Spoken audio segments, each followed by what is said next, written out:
اور ایک حرف پڑھنے پر 10 نیکیاں ملتی ہے، تو 3 لاکھ کو 10 سے ملٹیپل کر دیا جائے، گنا کر دیا جائے تو کتنا ثواب بنتا ہے؟ کتنا بنتا ہے؟ 30 لاکھ کتنا بنتا ہے؟ اور یہ کون سا مہینہ چل رہا ہے؟ رمضان کا مہینہ چل رہا ہے، اور یہاں ایک نیکی کا بدلہ 70 کتنا؟ تو اگر 30 لاکھ کو 70 سے ضرب دے دیا جائے تو کتنا بنے گا؟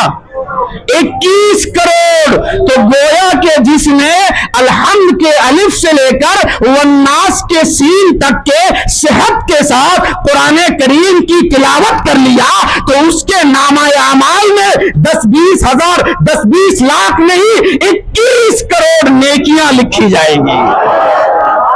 کتنی لکھی جائیں گی؟ اچھا یہ بتاؤ، ایک حدیث اور میرے ذہن میں آ رہی ہے، وہ بیان کر کے میں اپنی گفتگو ختم کروں۔ اللہ کے رسول نے فرمایا الدال علی الخیر کفاعلہ، نیکی کی دعوت دینے والا نیکی کرنے والے کی طرح ہوتا ہے۔ نیکی کی دعوت دینے والا نیکی کرنے والے کی طرح ہوتا ہے۔ اگر آپ نے کسی کو نماز کے لیے بلایا تو اس نماز پڑھنے والے کو جتنا ثواب ملے گا، بلانے والے کو بھی اتنا ثواب ملے گا، بلانے والے کو بھی۔ اچھا یہ بتائیے، اتنے لوگ تقریباً میں سمجھتا ہوں 500 سے زیادہ لوگ ہیں، آپ کے تراویح کا انتظام و انصرام کس نے کیا ہے؟ سرپرست صاحب نے کیا۔ کس نے کیا ہے؟ ان کے بیٹوں نے کیا ہے، ان کے رفقا کار نے کیا ہے۔ تو انہوں نے نیکی کی دعوت دیا کہ نہیں؟ آپ کو تراویح کے لیے بلایا کہ نہیں؟ آپ کے لیے انتظام کیا کہ نہیں؟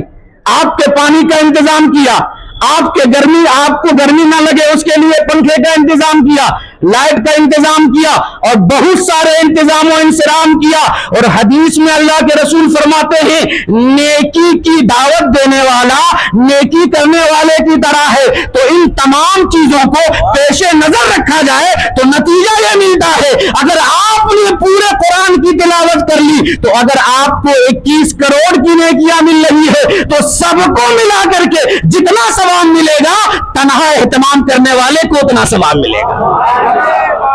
اس لیے عزیزان گرامی وقار، اس لیے آپ حضرات کو بھی نیکی کے کاموں میں بڑھ چڑھ کر کے حصہ لینا چاہیے۔ آپ حضرات دعا فرمائیں کہ اللہ تعالیٰ سعید صاحب کو صحت کے ساتھ انہیں عمر طویل عطا فرمائے۔ یہ میں نہیں کہتا ہوں، ہاں۔ اچھا یہ بتائیے، پورے جھارکھنڈ نہیں، پورے ہندوستان میں آج سے 50 سال پہلے اور اس سے لے کر آج تک جو سب سے بڑا مفکر مانا جاتا ہے عالموں میں، وہ کون ہے؟ پورے ہندوستان میں جس نے سب سے زیادہ مدرسہ قائم کیا، جس نے سب سے زیادہ مسجد بنائی، وہ کون ہے معلوم آپ کو؟ کون ہے؟ علماء سمجھ گئے ہوں گے، اور ہمارے سرپرست صاحب تو بدرجہ اولا سمجھ گئے ہوں گے۔ وہ کون ہے؟ بانی مساجد مدارس کثیرہ، مفکر اسلام، مناظر اہل سنت، رئیس القلم علامہ ارشد القادری علیہ رحمت و رضوان۔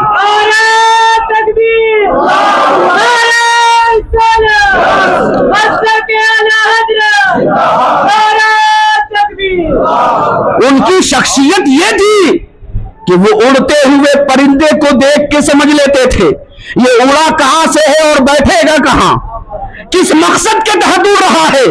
انہیں نباز قوم و ملت کہا جاتا تھا۔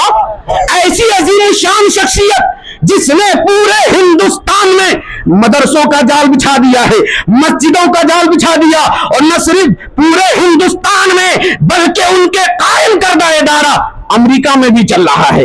اگر ویسی عظیم شان شخصیت کسی کے بارے میں گواہی دے دے، کسی کے بارے میں کہہ دے کہ جھارکھنڈ میں مجھے ایک شہید ملا ہے، اگر اس شہید کے طرح 2-4 شہید مل جاتے تو میں پورے ہندوستان میں مدرسوں کی جال بچھا دیتا۔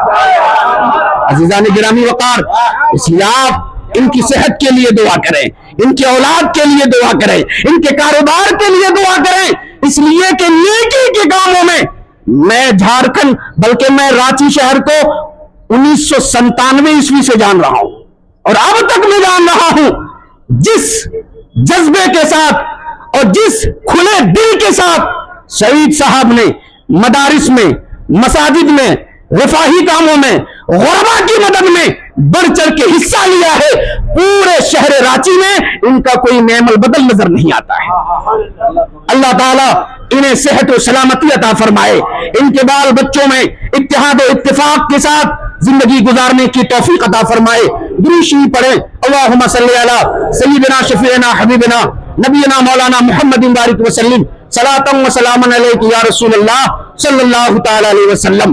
یوں تو بہت سی آسمانی کتابیں ہیں، زبور بھی اللہ کی کتاب ہے، انجیل بھی اللہ کی کتاب ہے، توریت بھی اللہ کی کتاب ہے، مگر وہ کتابیں نازل ہوئی تو ان کی قوموں نے اس میں رد و بدل کر دیا ہے، ان میں چینجنگ کر دیا ہے۔ مگر قرآن کا معجزہ دیکھیے، یہ قرآن آج سے ساڑھے 1400 سال پہلے عرب کی سرزمین پر جس طرح نازل ہوا تھا آج پوری دنیا میں اسی شان و شوکت کے ساتھ موجود ہے۔ اس کی وجہ کیا ہے؟ اس کی وجہ یہ ہے کہ دیگر کتابیں نازل ہوتی تھی تو اس کی حفاظت کا ذمہ انہی قوموں کو دے دیا جاتا تھا، مگر جب قرآن نازل ہوا تو پروردگار عالم نے اس کی حفاظت کا ذمہ امت مسلمہ کو نہیں دیا ہے بلکہ اپنے ذمہ کرم پہ لے لیا ہے۔ تو جب تک کہ رب ہمیشہ باقی رہے گا، اور یہ قرآن اللہ کا کلام ہے، تو جب رب ہمیشہ باقی رہے گا تو یہ قرآن بھی ہمیشہ باقی رہے گا۔ اِنَّا نَحْنُ نَزَّلْنَا الذِّكْرَ وَإِنَّا لَهُ لَحَافِظُونَ۔ پہلی کتاب ہے